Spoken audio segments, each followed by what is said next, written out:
The plot of Superman 2025, what we know so far, written and directed by James Gunn, starring David Corenswet as Kal-El Clark, aka Superman, Rachel Brosnahan as Lois Lane, and Nicholas Hoult as Lex Luthor, and Bradley Cooper as Jor-El, the father of Superman.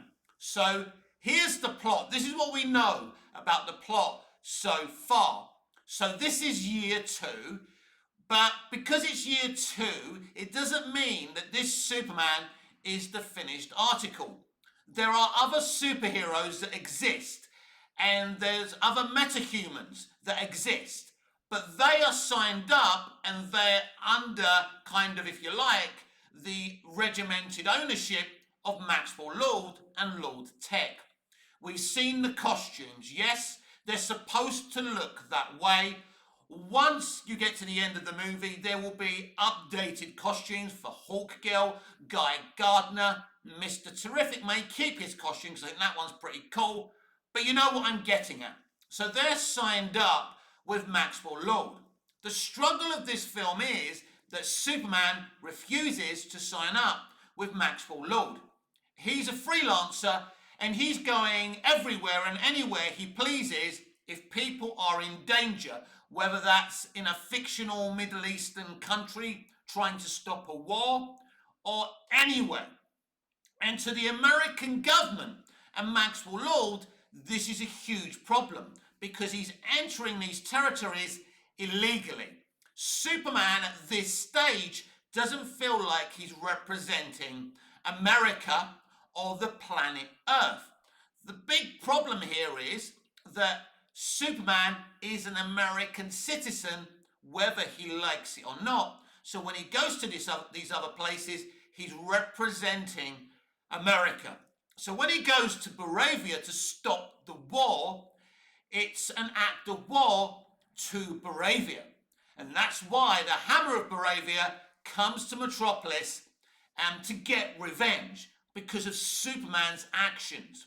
This is when Metropolis and probably the rest of the world turn against Superman. I think some people will still support Superman's actions and a lot of other people will dislike what Superman's done, and he will have a real problem here. But as he says in the interview with Lois, I'm not representing anyone.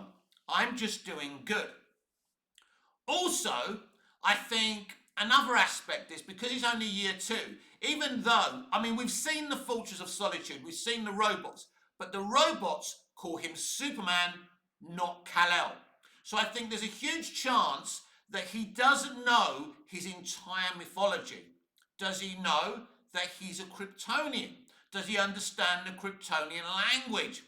Has he actually ever had a conversation with Jor-El and Lara? They're kind of, images, they're false ghosts, whatever you want to call them. We hear the voice of Bradley Cooper, aka Jor-El, in the background of that preview. But has he ever had a one-on-one? Who built these robots? Are they building themselves? Did Superman help build these robots? Does he actually understand where the technology to build these robots has come from? I believe he doesn't know everything about Krypton, if anything. And I think he's going to learn a lot more about his mythology in this movie, even though it's not an origin story. This is a clever way for normies to also learn about the Superman mythology. So this is a very smart thing that James Gunn is doing. Because if you delve into a film in a year 2 without explaining anything to normies, they're going to get lost and they're not going to enjoy the movie, and maybe they won't be motivated to watch the movie. So Superman isn't getting with the program. He's not joining up with Maxwell Lord. So he's an outlier. He's a problem. And this is going to be the struggle within the movie. Now, Lex Luthor in this movie is, I'm not really sure what his position at Luthor Corp is.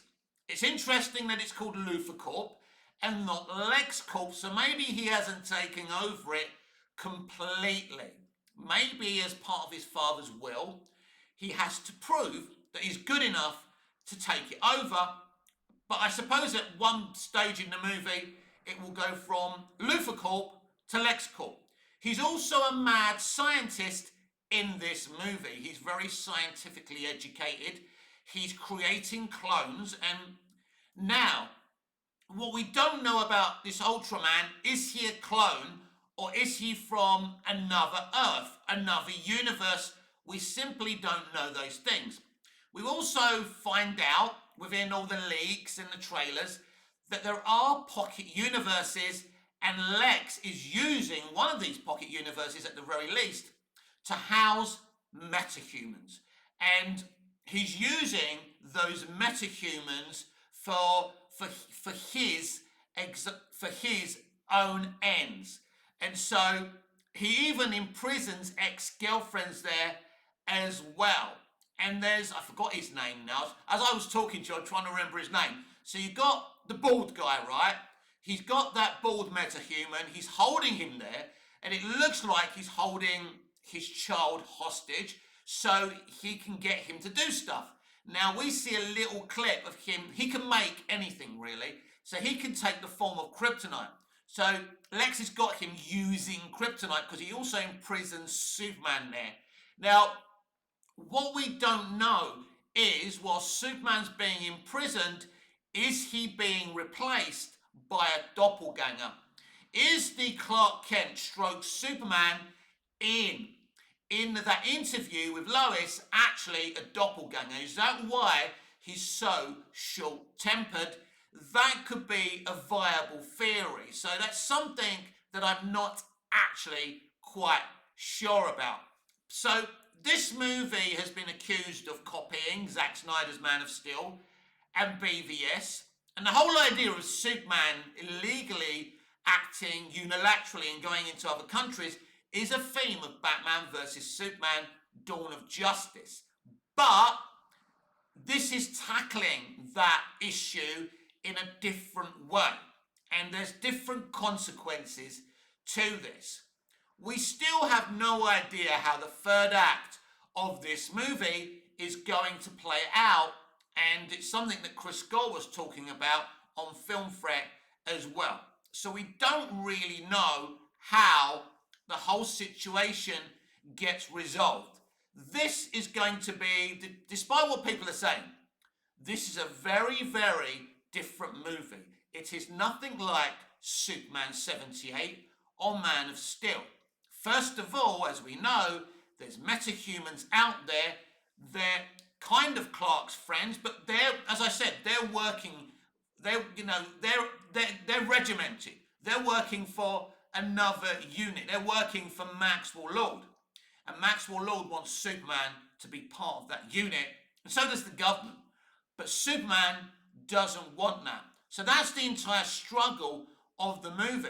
Superman's a freelancer, but that is causing problems for America. They can't afford to have Superman going here, there, and everywhere, because in reality, that would be a problem. So in a way, Superman has to change the way he does things, but he still can't sign up with Maxwell Lord. Now, I don't know how the Maxwell Lord thing is going to play out, because if you look at the Peacemaker 2 trailer, he's interviewing Peacemaker along with Hulk Girl and Guy Gardner. So it's clear that Guy Gardner and Hulk Girl are still working for Maxwell Lord. So actually, that hasn't been resolved by the end of Superman. So, is Superman actually going to sign up with Maxwell Lord by the end of the movie and join their Justice Gang? Will it be the Justice League by the end of the Superman movie? Or are they still kind of developing, heading towards being the Justice League? That's very, very, very interesting as well. So we've got a lot of things that we know. And there's things that actually we don't know. That's quite exciting, by the way. I think we're too used to knowing too much about a movie. We knew pretty much everything we needed to know about Man of Steel. We knew that Zod was the villain. We knew it was going to be an origin story. We knew it was a first contact story because David Goyer in every interview would tell us that. And we saw a lot from that movie. Gunn has hidden a lot from this movie. There's a lot of things we do not know. That's both in terms of marketing a good thing and a bad thing because people want to know what a movie is, right? Or they have a distrust of it.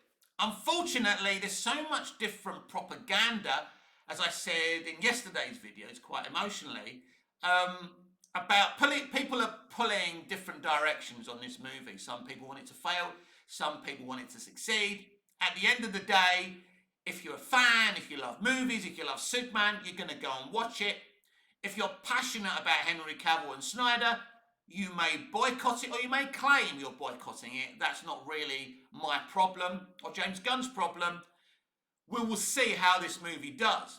I think the plot's very, very interesting. I do like the plot. I like the idea of Superman being an outlier in this world. So it's a very different movie to Snyder's Man of Steel and even BVS. No question about that. There's no question some themes from the Snyderverse are being used. That doesn't mean that James is copying Zack's movie. I think he's kind of having some Easter eggs from those movies, right? And from different comic books like All-Star Superman. But how this movie plays out will be quite different. And at the end of the day, I think the plot is quite different. And we've heard about this movie that it doesn't have, kind of a free structured plot, a free act plot, which is interesting. How is that going to work out as well? Is it going to be like Quentin Tarantino's Pulp Fiction, where you have these different kind of stories playing out? I don't know. And I don't know how people would respond to that. So there are a lot of question marks over this movie, the way it looks, the way it's shot, the storytelling, and that interview scene with Lois and Clark really got people debating. Should Superman be that angry? And the thing is, it's all about context. Obviously, we can only judge a trailer and a film in what we've been shown. That's very, very important. But if you use your intellect and your common sense, you think to yourself, why is Superman acting this way? I still believe it's Superman, in a way, defending his right to be a hero, to protect the little person. But the powers that be are saying, hang on a minute. There's rules, there's regulations. You are an American citizen. You can't go over to other people's countries and get involved in wars. But I'm stopping the wars. I'm doing good. Yes, you are. And that's how naive Superman is. But ultimately, there are rules. And if you do get involved with another country's war, and you're an American citizen, that country is going to see that as an act of war. The world is very, very complicated, and it isn't as simple as just going to another country to do good, and that's the problem. So I don't think all the themes are going to be wrapped up within this movie. I think look, for example, as I said with Peacemaker 2 in the trailer, Maxwell Lord is still running the Justice Game. Now, as I said, what we don't know is, will Superman get with the program, or will he continue to do his own thing?